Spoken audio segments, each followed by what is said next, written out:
దేవుని బిడ్డలారా, చాలా మంది ఈ లోకంలో ఒక మాట మాట్లాడుతుంటారు, మేము పుట్టు క్రైస్తవులం, మా అబ్బ క్రైస్తవుడు, మా నాన్న క్రైస్తవుడు, నేను క్రైస్తవుని అంటుంటారు. నేను చెప్తానండి, క్రైస్తవ్యం అనేది వారసత్వముగా వచ్చేది కాదు. అది ఒక మతము కాదు, ఒక కులము కాదు. అసలు క్రైస్తవుడు ఎలా అవుతాడు అని బైబిల్ చెప్తుంది.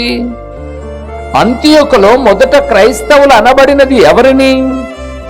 దేవుని సువార్త ప్రకటించబడుతూ ఉన్నప్పుడు ఆ సువార్త వారి హృదయములను ప్రకాశింపచేయగా తాము పాపులమని ఒప్పుకొని పశ్చాత్తాపపడి మనస్సును మార్చుకొని తండ్రి కుమార పరిశుద్ధాత్మ నామము వలన బ్యాప్టిజమును పొంది సంఘములో చేర్చబడి ప్రతి ఆదివారమున ఆయన శరీర రక్తములను పానము చేస్తున్న వారిని క్రైస్తవులు అనబడిరి అని బైబిల్ గ్రంథము స్పష్టముగా మాట్లాడుతుంది.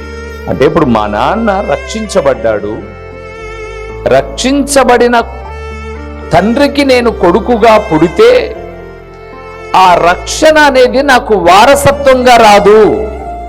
మరి ఎలాగా? నేను యవన ప్రాయములోనికి వచ్చిన తర్వాత నేను స్వతహాగా నా మనస్సును నేను మార్చుకోవాలి, నేను పాపిని అని ఒప్పుకోవాలి, పశ్చాత్తాపపడాలి, నేను మనస్సును మార్చుకొని బ్యాప్టిజమును పొందాలి. పొందకోకుండా నేను మందిరానికి వెళ్ళి వస్తూ ఉంటే నేను వచ్చి వెళ్ళే వ్యక్తినే కానీ నేను క్రైస్తవుడను కాదు అని మొట్టమొదట గ్రహించాలి.